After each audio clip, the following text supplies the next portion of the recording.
Ohio State just beat Michigan 27-9, and they stayed perfect at 12-0. But this wasn't just a football game. It was a masterclass in 3 marketing principles that can transform your business. Yes, I'm going there. This is my channel. This is my business. And so we're going to talk about football and how it relates to marketing, whether you like it or not. If you don't like it, this is probably not the channel for you. However, I think there's some gems here that we'll cover and find really interesting. So Ohio State entered as the reigning national champions with sky-high expectations for this game against the University of Michigan. They didn't just talk about it, they delivered, achieving 12-0 on the season so far. So this is a lesson about setting expectations. Your brand positioning is your preseason hype, but expectations really mean nothing without systems that execute. Now, Ohio State has backed their championship talk with some dominance on defense. They held Michigan scoreless on TDs for the whole game, pretty much for the whole second half, really only allowing a single field goal. So really what you need to do is not just promise results to clients, but you need to build systems that guarantee delivery. Overpromise and underdeliver kills momentum faster than anything. So instead, underpromise, overdeliver. Now, Ryan Day came into this game having delivered some great, successful seasons the past 4 years, but he hadn't been able to win the big game. And a lot of the identity of a University of Michigan or Ohio State coach is based on how they perform in that game. Now, Ryan Day had won his first 2, lost the next 4, so things weren't looking good, even though he had won a national championship last year. So what he had done was, rather than crow all year about how they were going to destroy Michigan, rather they built the systems, they built the team and the strategy to get it done and overwhelm Michigan essentially at their own game, running offensive and defensive line play, and just had a great outcome. So second, let's talk about how early impact can create momentum. Now, Michigan really took this to heart in the game. They took an early 3-0 lead with a field goal, and then they scored again and led 6-0, and really thought that that would carry them to a win. However, Ohio State matched their intensity, and quickly Julian Sayin had a touchdown and then another touchdown. This essentially, they were fighting over the very beginning of the game and not waiting for the end of the game for the big effort. Now, the lessons here are early wins can compound psychologically for your team and for your customers. So when you're in any situation where you are deploying a marketing service or any new tool, you need those early wins. That helps carry you through the game.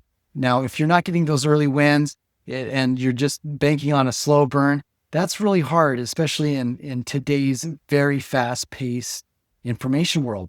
Michigan, in this game, they struggled when 4th down, they made an early 4th down gamble, didn't convert. You need to, however, take bold moves, take some risks, and hope they pay off. Now, the first 30 days matter most in client relationships, and quick wins build trust faster than slow burns. You do need to take calculated risks. And so anytime you're launching a new product, you need all of those factors. You need some quick wins. You need, preferably in the first month, and you need to make that happen early and often. Finally, sustaining momentum in whether it's in a football game or in a marketing project, you do need defense. Ohio State didn't just score. They ran a brutal 20-play, 81-yard drive that consumed nearly 12 minutes in the fourth quarter. That was really the killer for the result of the game. And their defense held Michigan's quarterback to just 63 yards passing, no touchdowns and an interception.